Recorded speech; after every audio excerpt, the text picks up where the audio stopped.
समझ नहीं आ रहा अपने सैलरी इंक्रीमेंट का क्या करूं। बेटा इतना क्या सोच रहा है? अपने म्यूचुअल फंड्स के एसआईपी का टॉप अप करा ले। This is the right time. क्या समझ में नहीं आया? बेटा इतना क्या सोच रहा है? अपने म्यूचुअल फंड्स का एसआईपी टॉप अप करा ले।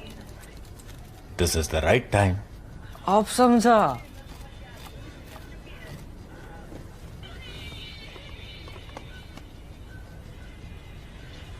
Mutual fund investments are subject to market risks.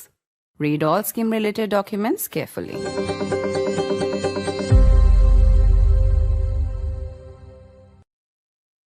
As we continue to look at the aftermath of the tragic plane crash in Baramati, Maharashtra, one that took 5 lives, including that of Maharashtra Deputy Chief Minister Ajit Pawar, disturbing questions have arisen, both about the chartered company that provided this plane for hiring to Mr. Pawar, as well as the role of the Aviation Regulator.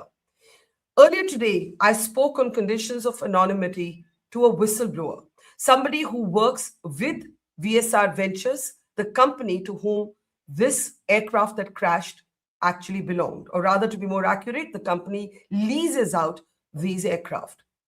What has emerged from this whistleblower's account, and we have promised to protect his identity, is truly shocking.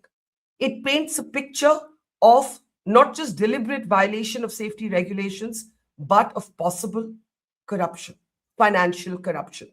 We'll get to those details in just a moment. I want to introduce a very distinguished panel of aviation experts. We have both the two major pilots associations represented on the special broadcast.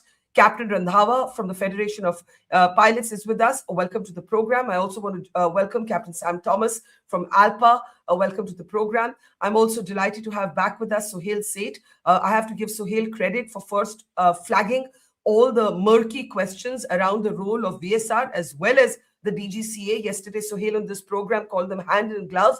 Well, the whistleblower, Sohail, seems to agree with you, and he's offered many more details to buttress the argument you made. So thank you for making that point, and welcome to the program. And also joining us is Captain Amit Singh, who leads the Safety Matters Foundation and is also one of the petitioners in the Supreme Court in the Air India 171 crash case. So gentlemen, welcome all of you to the program. Let's get straight to the shocking revelations from the whistleblower's account. This is somebody I've spent the day talking to, and we're going to bring them up one by one. I'm going to start with the most serious allegation. This is something that Sohail, in fact, alluded to, but these are exact quotes. Can't give the whistleblower's name, but this is a statement I have in writing. It is a statement, therefore, on background, but without the name, but very, very specific details. The whistleblower says to me, there are credible allegations that the inspections that take place of any aviation company by the regulator, the DGCA, were quote unquote influenced through payments to certain DGCA personnel. I'm going to read this again slowly because it's that serious. A whistleblower from inside VSR Ventures saying to me, there are credible allegations and a belief within the company that inspections by the DGCA were influenced by payments to certain DGCA personnel. The whistleblower then goes on to say that that is why the organization does not take mistakes very seriously. Remember, there has been an earlier crash involving an aircraft, the same model from the same company in 2023. The AAIB has not yet completed its final report on that crash, but the whistleblower is saying the organization uses financial influence rather than corrective actions. And in fact, the whistleblower told me he doesn't even believe any change will come now because the organization is that confident that financial influence with certain personnel of the DGCA have helped it get away. Persistent non-compliances. There's an entire culture of safety norms that are violated. Our whistleblower inside this company tells us that the company gets away. These non-compliances remain unreported because DGCA personnel have been influenced. I would not put out such a grave allegation if I did not have it very, very specifically in writing from a whistleblower inside this particular company. Now, what are some of these norms? Well, the whistleblower is reminding us that the safety norms have been violated to such a degree that what has happened in Baramati cannot be called an unforeseen accident. It is, in fact, a result of a deliberate disregard for aviation safety. let's come to some of the ways in which VSR Ventures, according to the whistleblower who has been talking to me since yesterday, has violated these norms. The first shocking thing that I was alarmed to hear is that the whistleblower tells me that it is not uncommon for aircraft leased from this particular company to have the cockpit voice recorders turned off.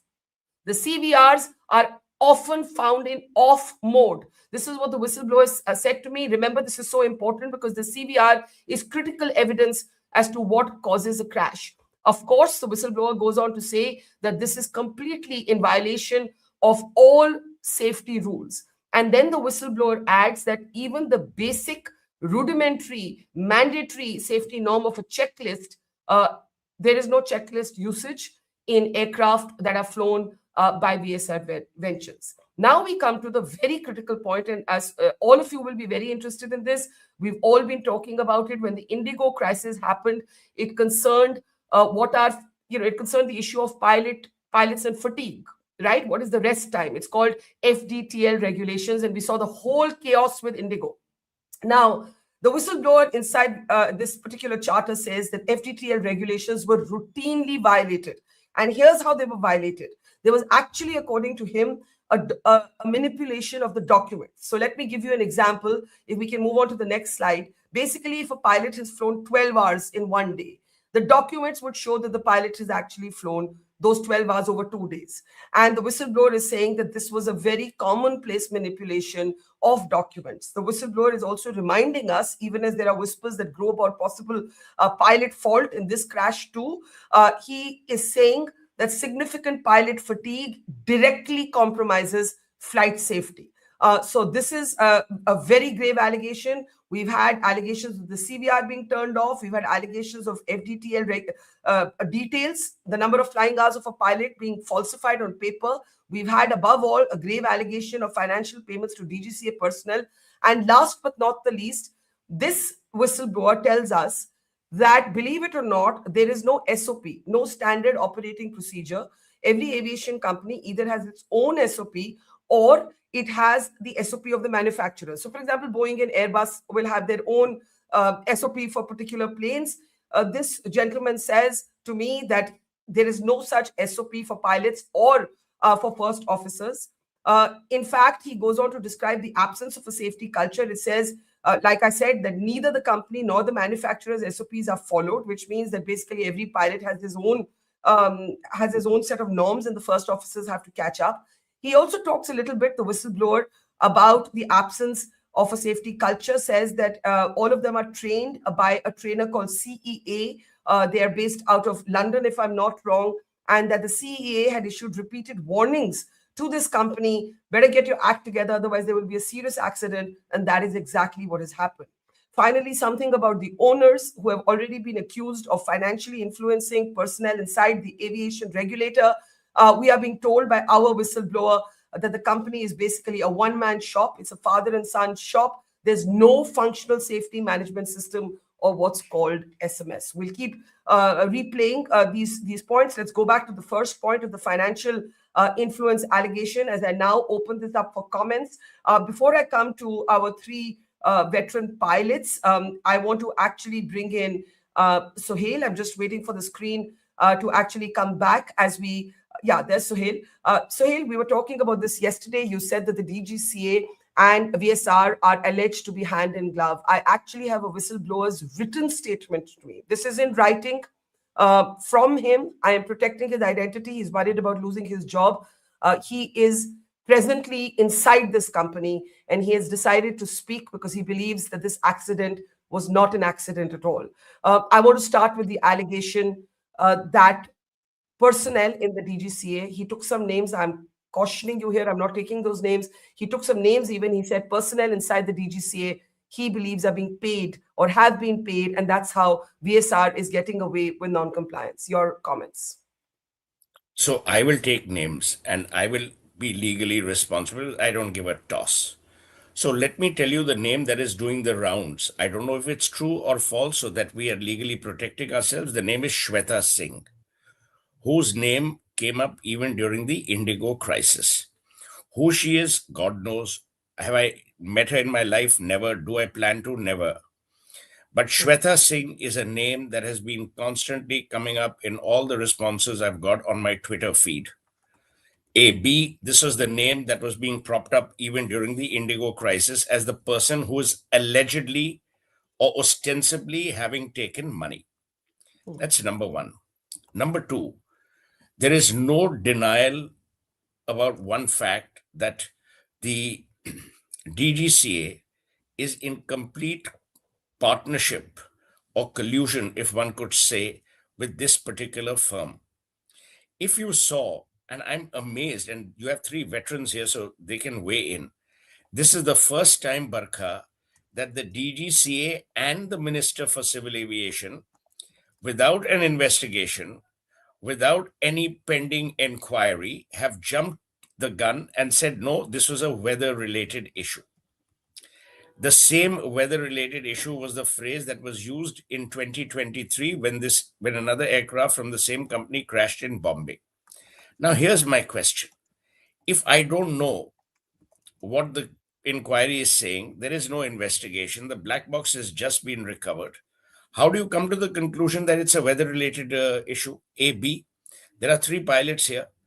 A plane would flip to its side in the manner that it has because of weather. I mean, who are you fooling? I mean, any person. You know, these guys are pilots. I've never been a pilot in my life, but I fly almost as much as a pilot does. This is unheard of. Number two, if you see the CCTV footage, which is taken from Which shows the plane flipping, or the other one? No, the one which goes into a ball of fire. Yeah, we'll show you that in just a moment. Keep going. Yeah. So now you tell me how on earth, this is the one I'm talking about, 8:45, this particular CCTV footage shows this ball of fire. There's another video which shows the plane flipping. In this video of 8:45 taken from the shop angle, the weather is pretty clear. Look at the weather here. I mean, the sky couldn't be bluer unless if it was in Delhi. So where have they come to the conclusion that it is a weather-related issue? So my point is as simple. Whether it is weather or not, the fact is that the DGCA has cast itself in grime and dirt because of the manner in which A, it conducts investigations, and B, in the way in which it regulates the aviation sector in India.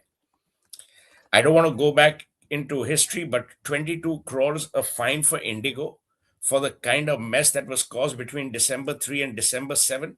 But that let it pass. Let's imagine that that's a fair fine, according to some people, mandarins.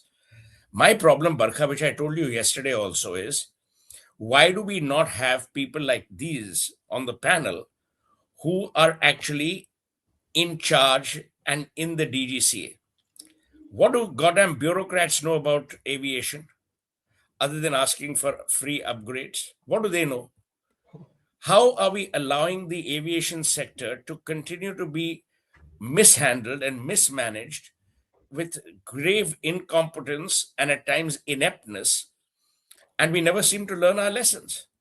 Now, the AAIB has also not covered itself in glory. Today, we are raising the issue of a 2023 investigation on which only a preliminary report has been filed. Now, you tell me, isn't there a process by way of which either the government or the regulator, which is part of the government, flags the fact that this pending investigation has achieved 20%, 40%, 60%, 70%, that people are aware? Go to the DGCA website. The website is as opaque as Delhi's fog.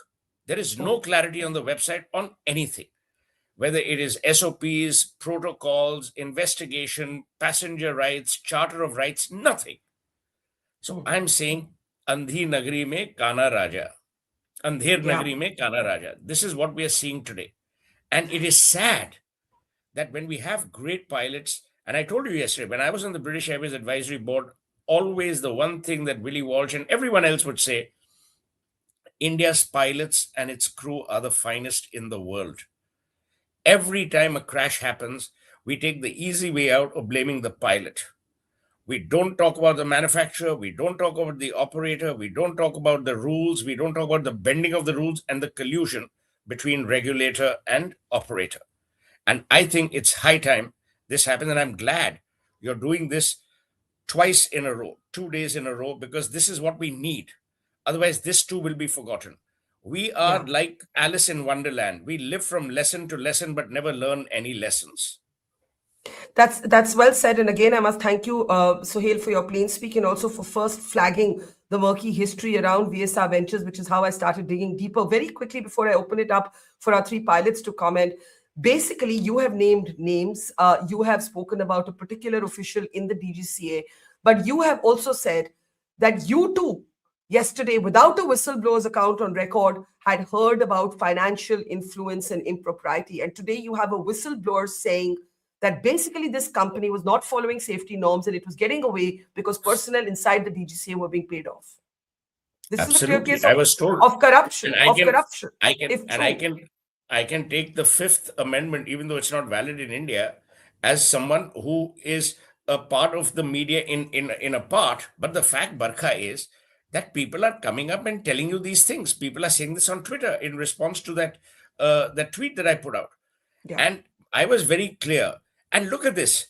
The DGCA normally responds. The other day when I slammed them on some other issues, they will respond. On this, they haven't responded. But if you have nothing to hide, you say bullshit, this is utter rubbish. These are the protocols that we have followed. No protocol was followed.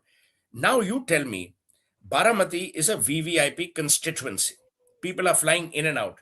Today you've had the Home Minister of India, the BJP President, the Maharashtra Chief Minister, all these chaps flying in and out. Have you upgraded the airport's instrumentation landing system? You can't. Do you have an ADC there? No. It's the damn Flying Institute at Baramati, which actually guides, because this is a VFR, a visual flying airport, VFA, whatever it's called. Yeah. So even between yesterday in the morning and today, we haven't learned any lesson. God forbid something had happened today. Now, Yeah. the problem here is no one actually goes into the intricacies of these things, and we let this pass because human life in India means nothing. If it wasn't Ajit Pawar in this crash, we wouldn't be having this discussion. But in a way, irony as it may be, I'm glad that that is one service, if the late Ajit Pawar has done or will do, is that we overhaul the way we regulate our aviation sector. Yes, absolutely. And I think it's so, Sam, I saw you nodding when Sohail said this. Sohail, stay as long as you can. I know you have to hop off for a meeting, but I'm going to open this up. Captain Sam Thomas, I saw you agreeing when Sohail made the point about if it weren't for a VIP on this plane, we won't even be discussing this. As always, we have seen the finger pointing begin at pilots. Again, I hold no brief for anybody. If it is a pilot error, let the evidence show that. But there is the shocking allegations that are coming from inside the company. This is somebody who is risking a lot to actually give me these details. Are you surprised? Are you shocked? Or are you like Sohail, basically not shocked because you were hearing this or in the know of this anyway? Ma'am, good evening. Absolutely right. There are a couple of points that I need to highlight. One is I am surprised that you are surprised at these allegations.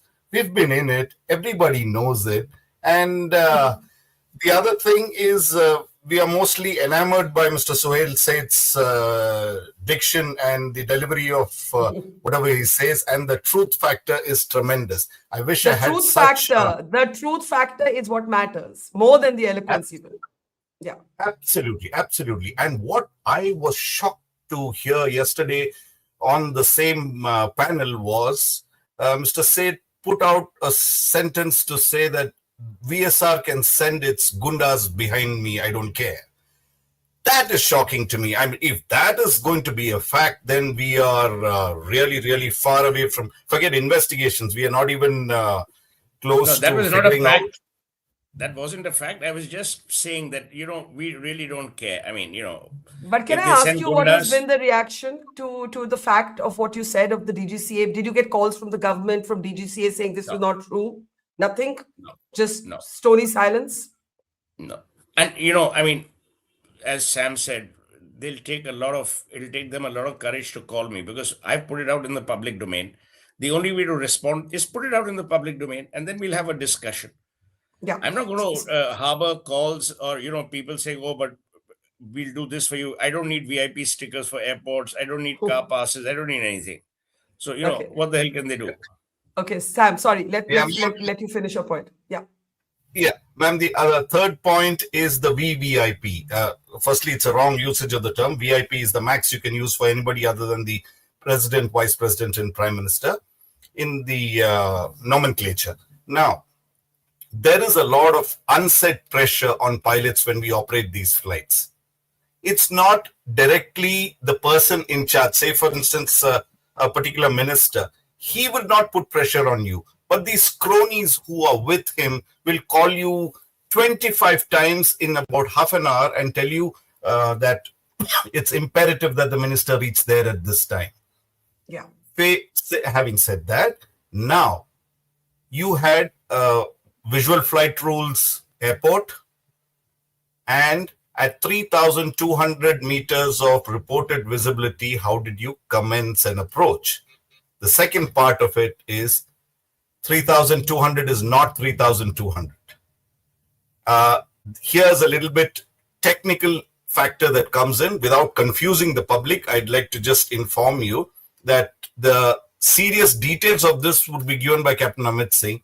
When there's a rising sun and the fog, there is a tunnel effect. This airplane was landing on runway 11. So you're looking directly into the sun, and that can cause a problem. The very fact that he made the first go-around sighting no runway in sight is very clear that the visibility was not sufficient. Can I be direct? Can I be direct? When you say there's pressure on pilots from political cronies, that minister has to reach so-and-so rally, the pilot clearly did a go-around because he could not see the runway or he did not think it fit to land the aircraft. But this second video, which shows the plane swerving, flipping midair, and lurching to the left before landing, tells you that this plane did not crash because of something going wrong in the landing. Something went wrong much earlier. Look at this video. The plane is swerving. Yes, ma'am, I have seen it. It's a telltale sign of what has happened, but it's not correct to tell you that this is the only reason that it happened. When you spot a runway late, in low visibility with the rising sun, sometimes you spot the runway very late. Since you have already made a go around, you put pressure on yourself. There is this minister. Otherwise, what he would have done is just gone back to probably Indore or somewhere in or the designated alternate. Basically, can I ask you this directly? If it weren't a politician on board, if it weren't a powerful, important person on board, the pilot in his own or her own estimation may have said, we cannot land in these conditions. But because there is so much pressure, you sometimes go against your own better judgment because you're under pressure to land the plane. Am I right in saying that?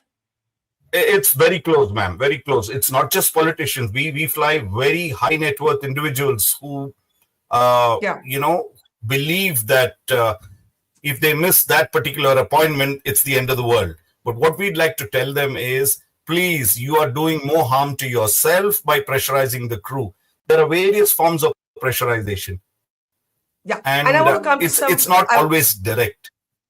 Yes, I understand. And that's one more element in this conversation. But I want to come back to the whistleblowers account and get reactions. Captain Thomas, you say you're not surprised. You're surprised that I'm surprised. I just think the fact that it can be so brazen, the fact that a youngish person who's risked everything to give me these details, even though he's scared of losing his job, Captain Randhawa, has come out with this. The federations, ALPA, you should be taking this up. What is going on here? The direct allegation is that safety norms, including the flying hours of pilots, are being manipulated on documents. CVRs are being left off. There is no SOP. The warnings from trainers are being ignored. And according to this whistleblower, the owner of this company gets away because effectively he's being accused of bribing personnel inside the DGCA. So Hale said this yesterday. He has taken names today. But I am saying a whistleblower is saying this and we have to take it seriously. Yeah, Barkha, I agree with my fellow panelists, Suhail, and later on, Sam also said, and you also have come out with certain findings. First and foremost thing, let me tell you that Baramati is first I will touch upon the airfield because I have been to Baramati. Baramati is a tabletop airport, slight tabletop airport, and it's 5,800 and the runway direction is 1129. Now, it is really bizarre that firstly, if you go around the fencing of that airfield, it is breached all sides. You find cattle and cows, they are grazing close to the runway. Okay, I've seen it, right? And I reported that matter at that time to DGCA, and nothing happened. So I don't know whether they have done something about the perimeter fencing. Okay. The second point is there is no aid available, that landing aid, that is ILS or a VOR. It's a visual runway. Now, the rules say that you should have 5 kilometers of visibility. The only case in which you can use the special VFR provision, which they started about 2 years back in DGCA, there has to be an approval given by the DGCA to use the special VFR in which you come down to 1.5 kilometers. That is given based on the experience level of the pilots and the company's record, and it is not easily given. Now, I am totally surprised when the weather was bad at Pune, when it had crossed Pune, this aircraft, and was handed over to Baramati. The visibility was below minima. It was below 5 kilometers. So at 3 kilometers, this is the AIB statement, 3 kilometers. How did the aircraft commence the approach? First of all, you are not supposed to commence the approach if the visibility is below minima, and the aircraft should have diverted, or if had the fuel, should have held on over the air. The next point, what rightly said that when you land into the sun, there is an illusion in the mind, pilot's mind, and when they see, then there is a type of illusion because there is a lot of glare because you're landing into the sun.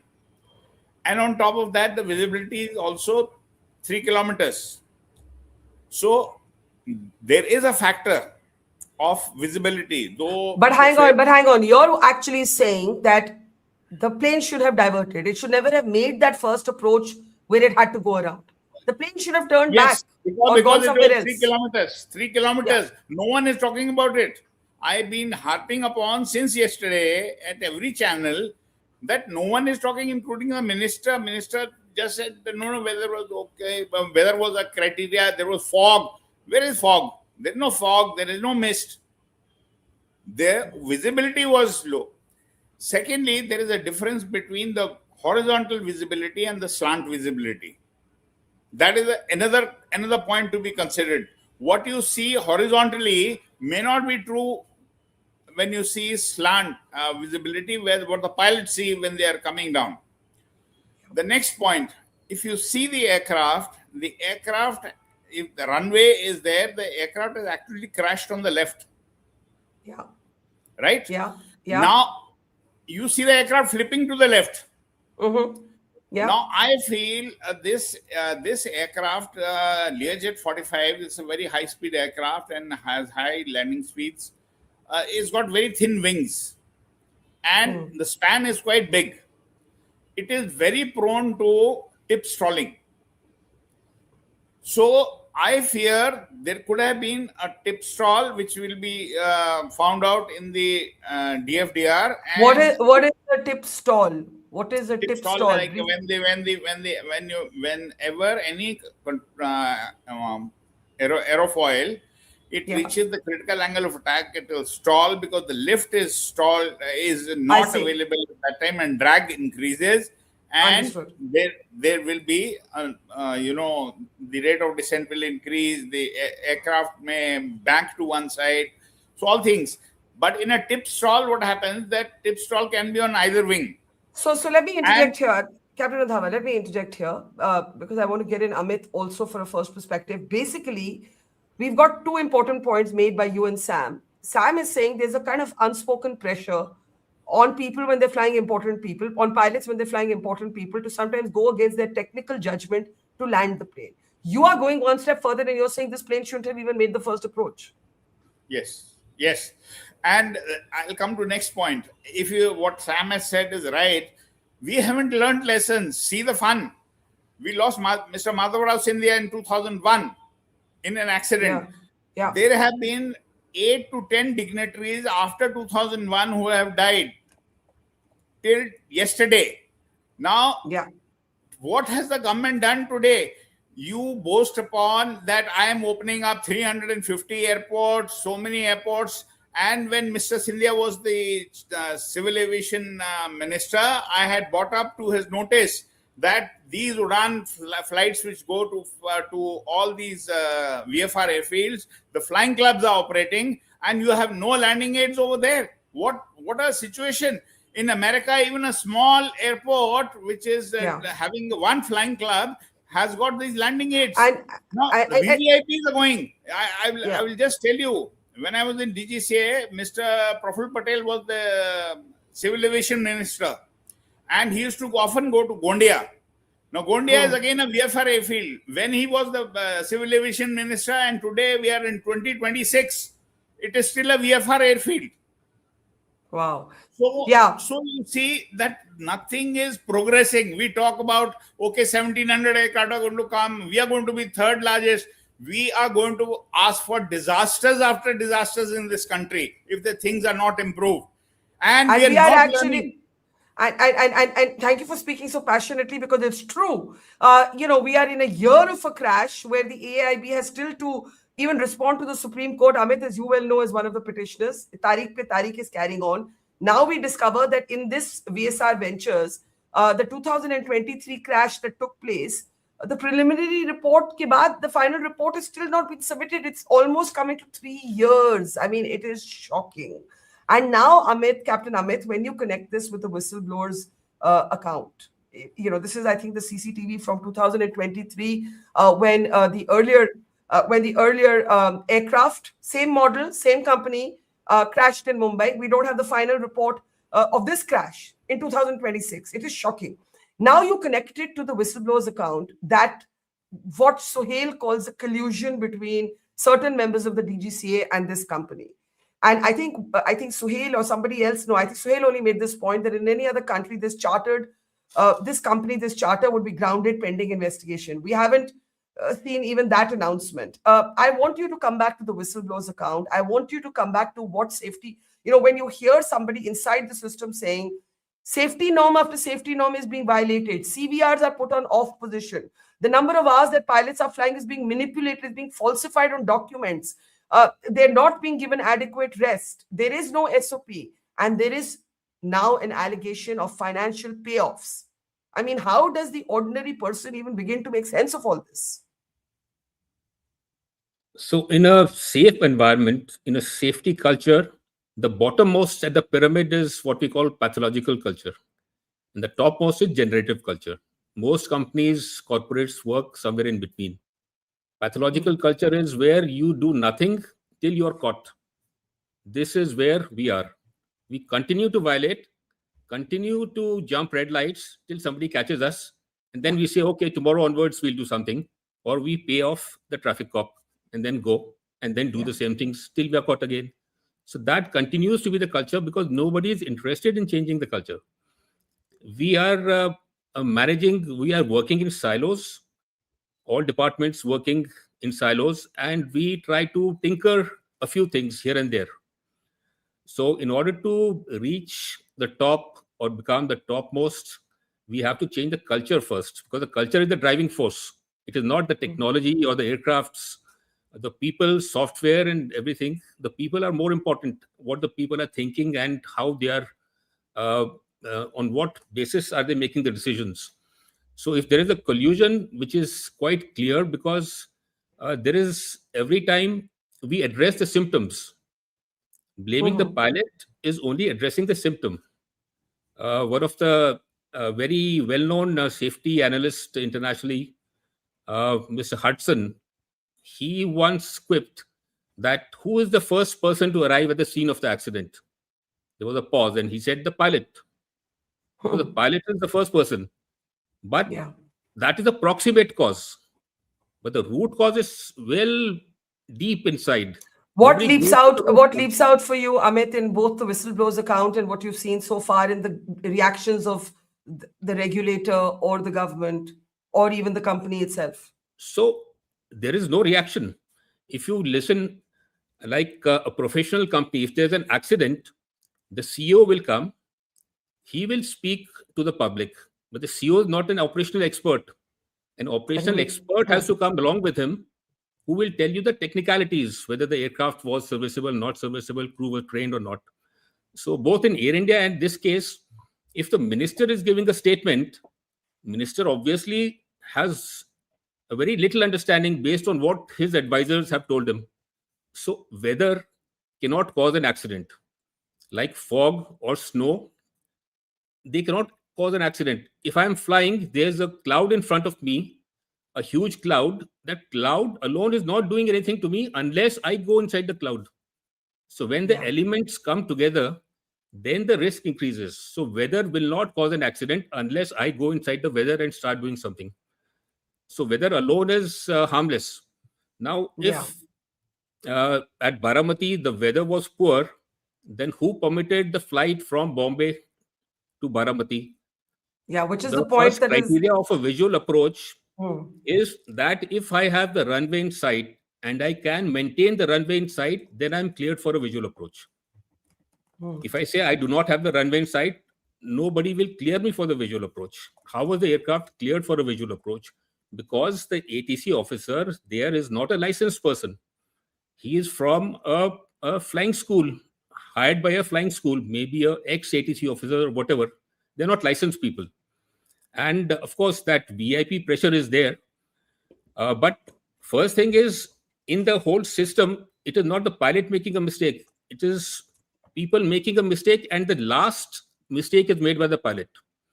So had the error been caught before, had the aircraft not been cleared, of course, this would have been avoided. Yeah. And who's reporting the visibility? Again, is it the Met person, official Met person, IMD person? No, it is the some local FTO person. So is it the real visibility, or he is sticking to the minimum criteria? So there are so many checks and balances before it reaches the pilot. I think But that's people very. start from the other way around. Absolutely. I think that's very well explained. I want to come to Suhail, and we'll take another round of comments from all of you. I'll start with you, Suhail. Let's come back to the whistleblower, and let's come back to all of the institutional sort of organizations that owe answers at this point. We need answers from the DGCA. We need answers from the AAIB. We need answers from this particular private company, VSR. At least these three. And you know, I'm sure the federations of pilots, they will make their own submissions. Right now, when in the light of these allegations, who should be responding to these allegations? Should it be the minister? Should it be the regulator? Should it be the aircraft investigation board? Who should it be? Where does the buck It has stop? to be the regulator. It has to be the regulator because the aircraft investigation board comes under the regulator. The minister will make political brownie points or political statements. We don't need that. The DGCA has to do the following three things. Number one, issue a statement contradicting themselves and the minister. I know it's going to be difficult, but they should do it for their own sanity. Saying while weather was used as an attribution or whether was be stated that weather was the cause, we are pending investigation. Number two, they need to ground the entire fleet of VSR until each aircraft has been inspected. Number three, they need to give a finite time limit that the last aircraft which crashed, that inquiry will finish when? By a finite time. Because there may be a clue. Please understand, Barkha, that the VSR people are using the same playbook which they used in 2023, even today. That director, whatever that chap's name is of VSR, first thing he says, no, it's not a pilot error. It's not. It must be weather. Right? How can you say that? that means you are totally decrying any validation of the investigation or its purposefulness. So I think these are the three things that need to be done immediately. And what galls you the most? What galls you the most in what you've heard so far from That everyone? nothing changes. Nothing changes. That is galling. What is galling is that nothing ever changes. And as I said yesterday to you, we are Romans in our DNA. We are fickle. We will forget. The point is, we will forget until the next tragedy. Why? Because accountability in India is dead long ago. Demonstrable punishment doesn't exist. Now you tell me, Shweta Singh, whose name appeared during the Indigo issues, and now, shouldn't the DGCA have done an internal inquiry? And I'm not only saying Shweta Singh, whoever, there was a photograph of some Indigo people actually operating the computers in the DGCA, whatever it is. Shouldn't there have been an inquiry? Shouldn't there be a background check on who this Shweta Singh is? Someone told me she was related to Pramod Mahajan or Pramod Mahajan's son. I don't know the details. You know, everyone has a conspiracy theory. I'm only going on the basis of what I've been told. Shouldn't there be an inquiry? Shouldn't you actually bring back the trust of people? And I totally agree. I think, I don't know if it was Amit or Mr. Captain Randhawa who said that this we are opening more airports than we have goddamn flights or passengers to fly to them. Do you know there's an airport in Durgapur? Did you know that? I don't think even the birds fly into that airport. Forget aircraft. We opened it. Yeah. So you keep opening airports to bloody put a statistical thing कि भाई देखो हम इतने बड़े देश बन गए हैं. What a great country we are for aviation. We are nothing. Let's assess our reality. Yeah. Because human life is cheap, we allow this nonsense to continue year after year, accident after accident. I have a lot of questions on, even the fact that nothing much happened with Indigo. At that time, too, there was talk of collusion between private operators and the DGCA. They showed photographs. Yeah, you saw photographs of those Indigo chaps working out of DGCA offices. And actually, DGCA should be working out of Indigo. Why should the taxpayer fund a government building? Udhar hi kaam kar lo. Anyway, I have to peel off. Okay, you have to peel off. So before I come back to the three pilot veterans, just a last thought. If you were the DGCA today, what would you do immediately? You would issue this statement, but would you order an internal inquiry? You would resign? I would resign, yes. If I was the chief of the DGCA, I would resign and I would be going out in glory because no one else seems to resign anymore. There was a time in this country when there was a train accident, the minister would resign because they would take moral responsibility. But when we live in times which are totally immoral, why would they bother? If I was the chief of the DGCA, I would resign and say, I'm submitting myself to an inquiry, and then I would play a game. The game that I would then play is a game of brilliant chess. And I would say, I'm submitting myself to the inquiry, but I also know that these are the things that I inherited. Because apparently the new DGCA head, whoever he is, I don't even know his name, is apparently a good person. But boss, if we are good people, then you join the missionaries of charity. We don't need good people. We need competent people. This country for far too long, I said, yeah, he's a clean minister. Yeah. He's supposed to be clean, for God's sake. That is not a virtue. He's supposed to be bloody good at his job. That's the issue. So if I were the DGCA chief, I would play a game of chess. I would resign. I would say, I'm submitting myself to this investigation. But here is what I've inherited. Because he would know everything. Yeah. That would be doing a great service. And all these guys, in any case, get hired by private airlines, so he doesn't need to worry about a job later.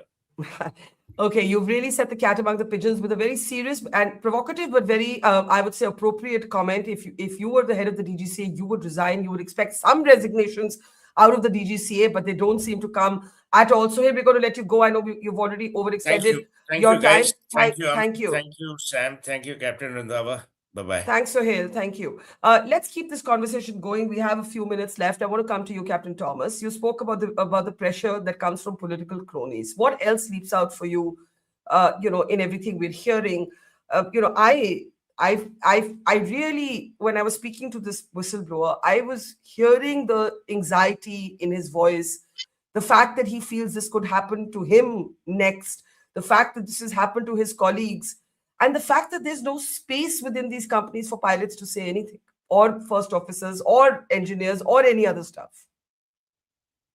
Ma'am, that is one of the things that we've been fighting right from IFALPA to ALPA all the way, a punitive culture. Now, when you have a punitive culture, that's taking you backwards in time. So you will have the fear of people reporting actual incidences. They should be allowed to freely, without repercussion, come and report to you. So should be the pilots. Today, I'll give you an example of a pilot who's been grounded for the last 120 days and he doesn't know who has grounded him. He went off the runway in King Air, and so he's in contact with AAIB, who says, look, I have got 20 files ahead of you. I will look at you when I have the time. And therefore he says, now what do I do till then? He said that we are not responsible for. Go talk to DGCA. DGCA tells no, you have been grounded till AIB tells you that you're clear. One more thing that we'd like to point out is it's not always pleasurable to say, I told you so. We were together at the Air India 171 crash. We had brought all these points out. We were together when the Indigo mess happened. We brought the same points out. And today, again, we are bringing these points back. So it's not really, always nice to say, hey, I told you so. I will tell you so again in the next program. And anyway, what does that change? I mean, you're not going to get anything out of being right? It's a tragedy. Lives have been lost. Yet again, Captain Randhawa, if I may bring you in, there are whispers about pilot error. We've been seeing speculation about the commander of this aircraft. Again, I don't know any of these people. I hold no brief for anyone individually, but it's often the easiest thing to do without evidence. I want you to comment on the whistleblower saying that FDTL regulations are not being followed by this charter and documents are actually being falsified. And again, I'll explain this simply for members of our audience who are not from aviation. So if a pilot, let's say, is flying X number of hours in a single day, the documents will show those same hours spread out across two days on the paperwork. So the paperwork will meet the compliance, but the reality won't. I mean, what can ALPA, FIP do about these things? Can you raise your voice on this? See, we can keep talking about safety, Barkha, like what we found even in the Indigo crisis, how much the media raked it up, and you see the inquiry report.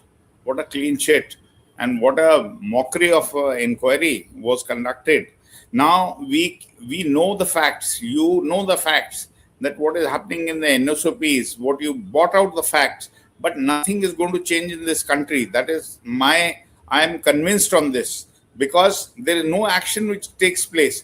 We are aware that in the NSOPs, in the flying clubs, this type of logging does happen. If you go and check the records, of these NSOPs, right? You would be shocked that how many snacks. What is NSOP? NSOP, non-scheduled operators permit. These the NSOPs. All these company. See, you have the scheduled carriers, you have the non-scheduled operators, and you have the general aviation. Now, in these three categories, now you are doing the audits of the scheduled airlines every year, and non-scheduled operators, you're doing it once in 2 years. No, it's quite a sham, because the 2 days, 2.5 days, 2 days are given for these, audit. And supposing there are 17 aircraft, it's like an airline. You require the audit to be done at least for 5-7 days, working days minimum. Okay, so it is more of an eyewash when you go and check the record sincerely and all. I have done enough audits, and whenever I have gone to these NSOPs and all, I've always found level 1 findings. Now, when you have the level 1 findings, they are supposed to correct it within a week. Now, the problem is that there are people who will be willing to take out faults, and then there'll be problems in all these NSOPs and FTOs. But what is the action? What is the action? Zero. The ultimate responsibility lies with the DGCA, and there is no action. Like if you today, if inquiry So why is is there held, why is there no action? Is it a lack of expertise? Is it a lack of intent? Is it a lack is of it a case intent, of, lack or is of it a case intent, of collusion, lack of corruption? intent, because you do not want to shut them down. Now the same thing happens in the flying clubs. Now they have come out with that. Okay, they were going to fit cameras in the cockpit, to find out that who was on the controls, because there are a lot of complaints which came out that when you do a solo flight, when a pilot is supposed to do solo, they are actually doing a dolo. That means another pilot is sitting in the cockpit. Yeah. So now, how the confidence will come in that person? Now, even in the logging part, I would say the logging part is again the FDTL rules are being breached because in these NOSOPs, who is monitoring them? Who is monitoring them? I Now, mean, this just sounds like a quagmire of things that aren't going to change, frankly, Captain Randhawa. Let me, sorry, you want to complete your sentence? I'll give the last word to Amit after that. Yeah. Captain Randhawa? Yeah. What I'm trying to emphasize over here, that the FDTL rules, and now who's going to monitor? Like you need a policeman. You cannot have one policeman for each individual in the country. Similarly, now DGCA doesn't even have the manpower what they're supposed to have, was based on consensus of 2000. Now 25 years have passed. The aviation is expanded so much, but they're short of so many vacancies. Now they have also got constraint. Now the problem is that you require a lot of manpower, and we have been suggesting earlier also, and Dr. Naseem Zaidi tried his level best to make it into a civil aviation authority, but government doesn't want to lose the control. That is the whole problem. But sir, let me give Captain Amit the last word. If the government wants to control it, then you need to have people who understand the technicalities, the debates around it, put the right experts. Captain Amit Singh, I want to bring you in also on the larger issue of the silence of the AAIB. The fact that the 2023 investigation into another crash by a plane leased from VSR is not complete. It's shocking. Why is there no time frame for these investigations? The fact that the AAIB has been silent on your petition and the petition by Captain Sumit Sabharwal's father. He was the Air India 171 captain, and the father is 91 years old. He's in the twilight of his life, and it's a total Tariq pe Tariq situation, right? I want your last thoughts. I mean, how do we get to the truth, either of this crash or what happened in AI 171, or indeed what happened in 2023, the CCTV footage of which is on your screen? See, all entities in this ecosystem are backing each other, so that truth doesn't come out. So nobody wants to improve the system. They just want that things should carry on. So this is Air India 171 is not the first case. I've been at it for the last 10 years. And there were so many accidents that I've read, including Mr. Madhurao Scindia's accident. If you read that particular report, you'll be surprised that they themselves don't read their own reports. The report contradicts itself. The probable cause was the pilot entered into a cloud, the aircraft went into a spin and crashed. But in another section of the report, which is the meteorological part, it says there are no clouds. Which cloud did the aircraft enter? I have satellite photographs of that day. There were no clouds. But the report says, so that is how AIB, the investigation happens here. There were other examples wherein DGCA and DGCA officials were basically blamed for undermining or downgrading accidents. So if it is an accident, they will file it as a serious incident or even an incident. So if the system is not getting credible data feedback, how will the system improve? The system will say everything is fine because there has been no accident. the ICAO audit, which happened in 2022, after which DGCA and the government has been climbing on top of the roof and saying that we have gone up from 70% to 85%, and they have been given a certificate by ICAO. If you read that report, ICAO says in the last 5 years, there has been 0 accidents. 2022, Calicut happened in 2020. So how come there are, if ICAO is not given credible evidence or ICAO does not record accidents, of course, your report card will improve. AIB was not audited by ICAO. Why? The airports are unsatisfactory. Your performance-based navigation, unsatisfactory. Your foundation of safety, unsatisfactory. So nobody is reading inside the report. They're just reading the percentage that I've got 85%. But nobody is seeing what exactly is wrong with the system. Where is the system heading? So people who do not have technical knowledge are basically guiding the whole system.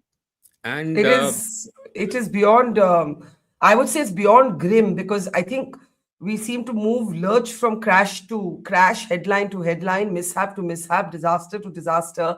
And public memory fades in the hope that, this happens to other people. But I think we should all start looking at air safety as an issue of public interest, because it is about all of us. Yes, Amit, yes. Regarding VVIP and the pressure. Yeah. Nobody is talking about one, we call it a close call with the Prime Minister on board. So on 29th August 2025, the Indian Prime Minister landed in Haneda in Japan. The India 777 landed halfway down the runway and just about managed to stop at the end of the runway. So that is an unstable approach. The pilot should have gone around. Landing on that approach is a high risk with the VVIP on board. So nevertheless, even though there's a VVIP on board, that risk has to be well, we saw it recently. Trump was headed to Davos and Air Force One actually went back and they issued a statement saying that as a matter of abundant precaution, Trump will have to go on a different aircraft. So what can matter more than life itself? I don't understand. What that can is matter? The culture we have. The culture has to change. It is not, you can't get after every individual. Absolutely. Captain Sam, I think, wants to add something and then I'll close after that. Captain Sam? Ma'am, I would completely agree with a lot of inputs, or rather the observations that the panelists have. I also own an NSOP and we try and do the best we can, but what we require is a systemic change. It's not something that you can change either an NSOP or a regular scheduled operator or general aviation. The entire system needs to change, and the change needs all the way from top to bottom. And if you start bottom up, it's going to be the only solution that we have at the moment. Otherwise, we'll be on conversation again and again and again saying the same things. And I wish we never meet, or rather we meet under pleasurable circumstances, not these. Absolutely. And just to say, in the end, I'll only say that till we, the people, start looking at air safety as a matter of public interest, not something that happens to other people, not something that's so technical that we can't understand it. Yes, of course, the experts will understand the technicalities, but we should be invested in it. For anyone who takes a flight, we should be invested in it, right? It is about all of us. We leave it there. Our Whistleblowers account has raised many, many grave questions, and we hope that there will be some answers to them in the forthcoming days. To Captain Thomas, to Captain Amit Singh, to Captain Randhawa, earlier to Suhail Seth.